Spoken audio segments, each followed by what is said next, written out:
Les nouveaux infirmiers en pédiatrie et qui font le choix de partir vite donnent comme cause importante de leur départ le fait de ne pas avoir été suffisamment formés et accompagnés au moment de leur prise de fonction. Donc, mais il y a vraiment un besoin de renforcer leur formation et de mettre en place un dispositif d'adaptation au poste pour qu'ils se sentent rassurés et compétents. Lorsque un infirmier postule sur un poste vacant, on le reçoit. Généralement, déjà, il a plus ou moins un profil pédiatrique, c'est ce qu'il nous dit.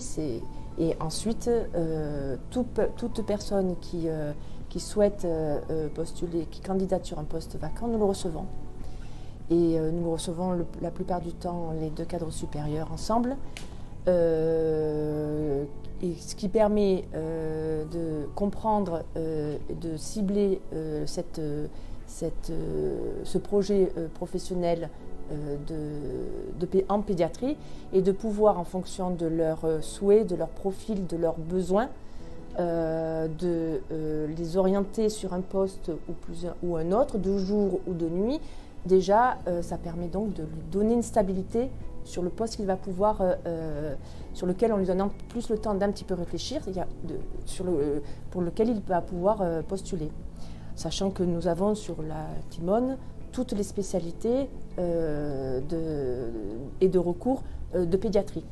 Donc il y a une période de tutorat qu'on a sanctuarisée, c'est-à-dire que le professionnel, quand il arrive et qu'il est doublé avec un professionnel expérimenté du service dans lequel il va prendre son poste, il n'est pas du tout compté dans les effectifs présents et donc il est en tutorat complet avec les infirmiers en soins, donc il prend en fait un secteur de patient avec un professionnel expert ou expérimenté du service, et ensuite il a des temps prévus avec, suivant les services, les majors de soins ou les infirmières de coordination sur les sujets qui sont particuliers dans la prise en charge des patients du service dans lequel il va prendre fonction.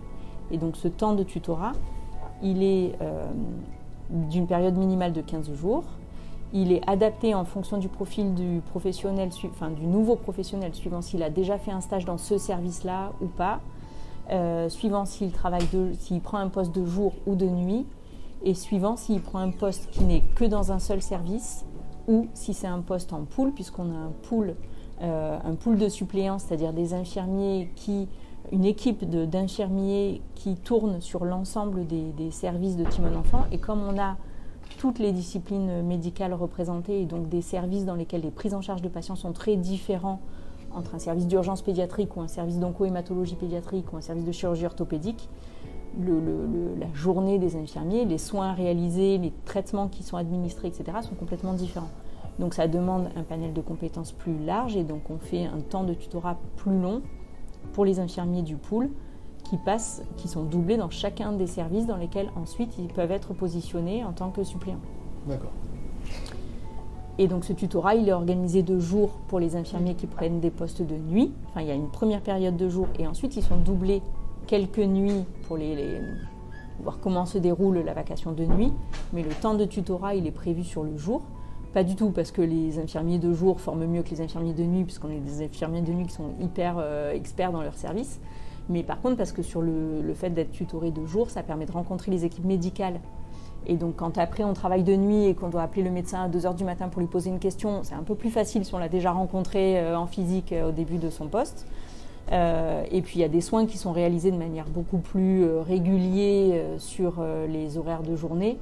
Et donc sur le plan de la formation technique et des traitements, il y a plus de situations apprenantes sur le jour que globalement sur la nuit pour une même période. Donc du coup ils sont doublés de jour, ensuite ils sont doublés de nuit avec l'équipe avec laquelle ils vont travailler, et ensuite seulement une fois que ça c'est fait et après un bilan en fait de leurs compétences et de comment ils se sentent dans le service, à ce moment-là ils sont lâchés et ils prennent à ce moment-là en charge un secteur de patients. C'est une initiative nouvelle, c'est la première fois qu'on le met en place. Et ces 2 jours, dans un premier temps, ça a été travaillé avec les cadres du pôle de pédiatrie, avec chacune qui a proposé des thématiques qui sont spécifiques à la prise en soin de la pédiatrie, de l'enfant en pédiatrie, de l'enfant. que ce soit dans son développement, que ce soit alimentaire, que ce soit la législation aussi. Et puis certains soins techniques qui vont se répéter dans différents services sur le pôle pour que ça dégrossisse un petit peu toutes ces nouveaux recrutés, sachant qu'ils n'ont pas eu de cours théoriques au cours de leur année scolaire en IFSI. Et en même temps, il y a eu cet accueil, c'est aussi un moment d'accueil et de reconnaissance aussi au niveau administratif, puisqu'il y avait le premier jour et les premières heures, on leur a présenté quand même qui était le directeur des soins, le chef de pôle. C'était important pour nous que j'ai aussi une représentation au moins visuelle des personnes ressources et représentantes de la PHM. Ça a aussi permis de les regrouper, parce que du coup, il y avait tous nos nouveaux recrutés en dehors de 2 qui n'ont pas pu être là, mais sinon, du coup, ça a permis de les réunir, qui se rencontrent aussi entre eux. Ils étaient combien ? Ils étaient 27. C'était une jolie...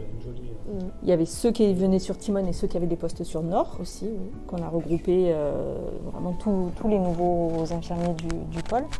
Et donc, c'est vrai que on a commencé les 2 jours de formation par un petit déjeuner avec tous la direction des soins, les chefs de service et l'ensemble de l'encadrement. Donc c'était aussi un moment pour leur dire bienvenue et il y a eu des discours assez intéressants aussi des médecins, du président de l'ACMEL, du chef de pôle sur la collaboration médecin-infirmier. Et du coup c'était assez chouette aussi de ce côté-là.